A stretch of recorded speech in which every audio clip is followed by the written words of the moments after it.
Hey everyone, welcome back to Secret Sonics. This is episode 150 with Nacho Molino. That's right, you heard it, 150 episodes. Thank you to each and every one of you for taking the time to listen to this podcast every single week. I really appreciate each and every one of you. And Nacho is incredible. He's a 3-time Grammy-winning, 5 times Latin Grammy-winning mixing engineer, and this was a great conversation, and we talked about so much, including moving to the U.S. from Panama, sleeping in the studio, lessons from working on so many genres. We talk about learning how to record properly and how that helps you mix and vice versa. The difference between the mixing mindset and the mastering mindset, his approach and mindset when it comes to mixing, including setting the color of the stereo bus, his unique approach to getting more space between tracks, much as you would with analog summing, but he does it inside the box, saturation. We talk about leaning into what you do well and being patient and everything in between. So tons of lessons here. I know I learned a lot, and I'm sure you will too. Since this is episode 150, I'm going to be taking a couple weeks off and do some reissues, and we'll be back before you know it with fresh episodes. But in the meantime, I hope you enjoy this conversation with Nacho coming up right here on Secret Sonics. Hey everyone. If you're anything like me, you often find yourself looking for business insight in podcasts. And I'm sure many of you are also into meditation and reflection to help better understand yourself. Former guest of the show, Carl Bonner, decided to launch a podcast that brings these two elements together. It's a series of guided self-reflection exercises, but specifically for freelance creatives like you and me, focusing on the struggles we face as we try to grow our businesses, while also finding more happiness in the work that we do. It's called Thanks for Thinking. It's definitely an unusual format, but if you want to grow your self-awareness, find deeper career satisfaction, and make more money, then I think this podcast might be for you. Experience it for yourself and click the link in the show notes below. You're listening to Secret Sonics, a podcast exploring the creative side of music production. Join us weekly for honest conversations with real-world music producers and audio professionals.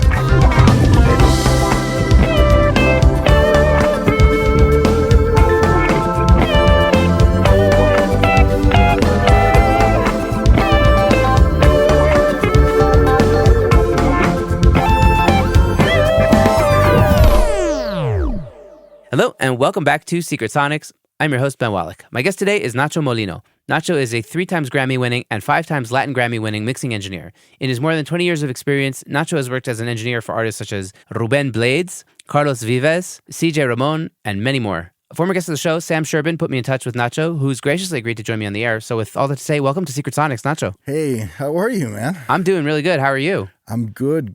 I like how we're pretending that we didn't just schmooze for 20 minutes. But, Yeah. but it's time to get into the podcast. Yeah, so tell me a bit about how things are going. You're in upstate New York now, right? Yeah, I'm very close to Rochester now, like 20 minutes south. Yeah, so you're getting really north, right? That's like close to Canada already. Yeah, I think I walk 2 steps up north and I'll find a penguin or something. Amazing. So Nacho, I'd love to learn a little bit more about your story. I know you're from Panama. You're living in upstate New York. Tell us a little bit about your journey in music and how that kind of led you to where you are now and what you're doing. I started taking piano lessons when I was 4. My dad, he used to be a musician, and then he realized he didn't want to keep doing music, so he actually went to college and graduated and everything. But he wanted me to get into music. So he got me on piano lessons at 4, and I did piano lessons until I was 12. After that, I took a long break. Like, when I was 15, I went to Arizona, to Tucson.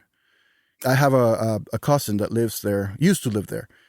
He showed me how to play Smells Like a Teen Spirit from Nirvana on guitar. And from there on, I just, I got in love with electric guitar. Yeah. And that led to Classic. A whole bunch of other stuff. Amazing. So tell me a bit about what happened that made you decide, like, I'm going to be doing engineering. I for a long time, for like years and years and years, I really wanted to be a touring musician, like have a band and, But once we got, with the first band I had, once we got into the studio to record, I kind of felt like, it's not like I understood everything that was happening, but it was very logic for me. In terms of, asking like, okay, what does that do? And what does that do? And how is this connected? And whatever the person would be explaining, I would understand it completely, like perfectly, right? And after we released what we were recording, I realized that like, oh my God, I like how it turned out, right?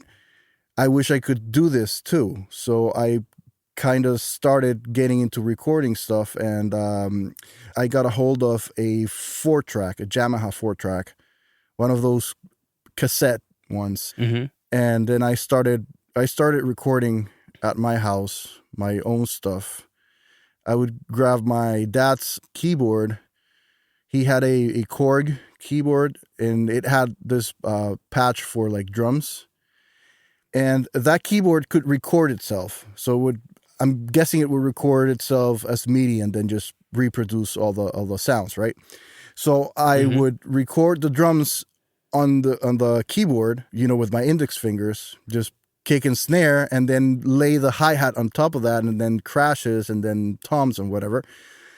And I would transfer that to the 4-track, and then I would record guitars. So, and that's the janky beginnings. Yeah, so that's basically how it all started. Wow. When did you make your way over to the States?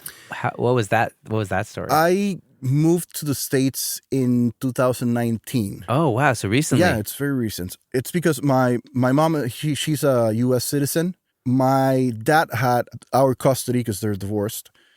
And my dad didn't want us to come to the States because he just wanted to have us with him, right? Nothing wrong with coming to the States. So my mom always wanted to do the green card process for us. And my dad wasn't, in agreement. So we had to wait until I was over 21. And that ended up taking 14 years. Wow. Like the whole process. To get a green card. Wow. Yeah. Oh my God. Yeah. So from 21 to 35, basically. Well, we started when I was 24. So I got it when I was 38. Oh my gosh. Yeah. So I imagine that was pretty recently. Yes.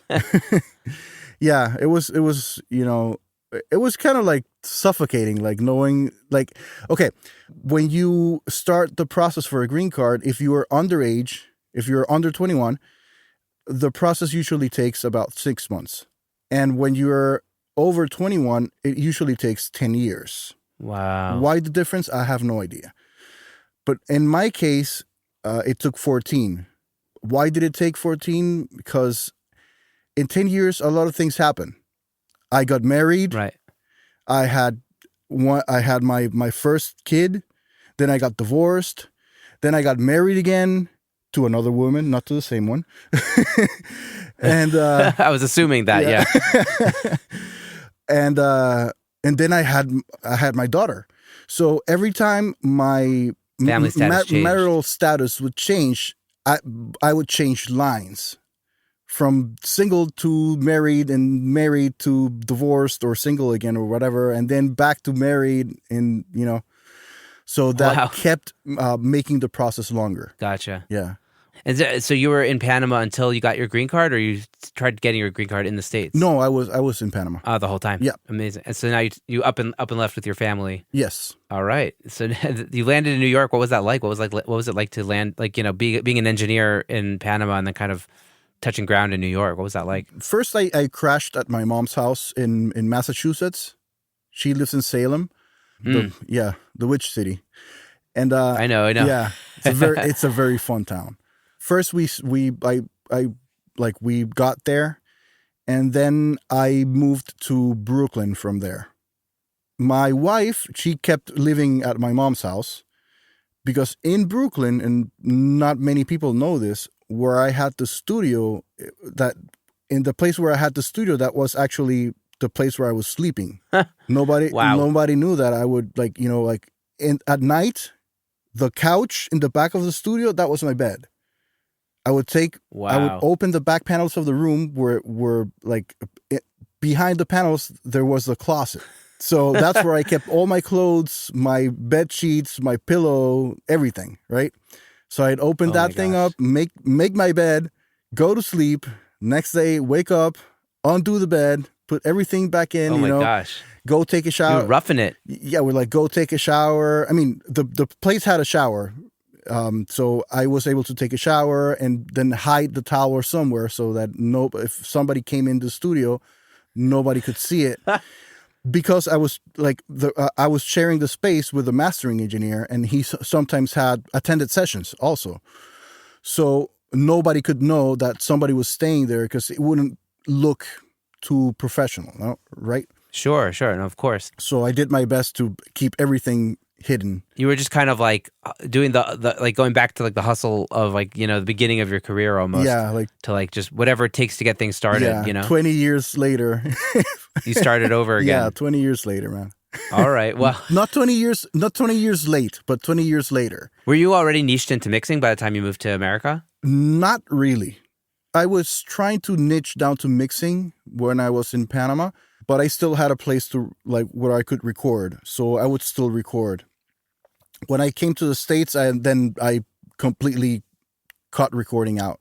How was that transition for you? Was it easy or very hard? In the beginning, it was a little difficult. Fortunately, a lot of my previous clients, they kept recording somewhere else and kept sending me their stuff for mixing. And then, you have to start getting new clients, right? And you start networking all over the place through social media, on the streets, whatever. Yeah, whatever it takes. It took a couple months of not getting too much money and eating mac and cheese. Mac and cheese is nice, man. You get like a couple of like hot dogs and you just put them in the microwave and that's it. What? It's like the ramen. What do they call it when you're like all you eat is ramen at the beginning of your business or whatever? Oh yeah, I'm gonna get ramen profitable. Oh yeah, I didn't go ramen, but like I did a lot of mac and cheese. I totally get it. So you were like working with all these artists in South America. You go to New York, and that and I guess you're able to kind of keep some of those artists. And now you're moved to upstate New York, so I'm assuming most of the stuff you do is remote, right? Yes, like 99% of what I do is remote. So hypothetically, it's not really an issue being in a new city, new place. No, not at all. I was very afraid at the beginning, and that's why I gave Brooklyn a try, because I was in Salem, Massachusetts, which I mean, there is music there. There are bands that are playing live and everything, but it's not known to be a music place. Right? Yeah. So, and New York City is one of the music meccas in the world, right? And that's why I wanted to give it a try. But afterwards, I realized everything I was getting was from outside of New York and outside of the state or outside of the States or whatever. And I was basically just, texting with people on WhatsApp or Instagram or Facebook or whatever. And like, I don't need to be in Brooklyn. Right. You just thought you had to be. Yeah, I thought I had to be. And I think, I think it did good because some people have the perception, like if you are in New York City and you're living in New York City, you're successful or you made it or you're making it or whatever, right. Yeah, it's the city of dreams, right? Yeah. But I think in the end is basically it's perception, Yeah. Well, I mean, you clearly you were able to make a lot of connections already when you were in Panama, right? So yeah, you have to make it's a relationship business, right? You have to make connections and meet people. Yeah, and so you put in the due diligence long enough, I guess in Panama that it didn't really matter that you were in New York, and so it's kind of like funny that you went to the place to meet people, but it ended up just being a stop on the way, Yeah, so to speak. And the good thing about Panama is that the music scene in general is very small. So you can't really niche down to working on one or two genres. So you better work on everything you can and do the best you can, or just go work on something else, right? Go get another job or whatever, right? So that actually was very, very useful. Because right now I can work on, I don't know how many music genres and actually deliver something that is like good enough, Yeah. I mean, I heard like a gamut on your playlist, from like hard rock to Latino pop, all in there. Yeah, and like the whole that's amazing. Yeah, I find the same thing here in Jerusalem where I am. It's like it's a small city that you can't really niche down. I'm working on all kinds of stuff, and people that want to come in and work, it's all over the place. And I spoke with Irko, who actually mixed the latest Kanye record. Yeah. And he was telling me it's like, when he was in Italy, he had to work on everything. And then when he made it to LA, he's like,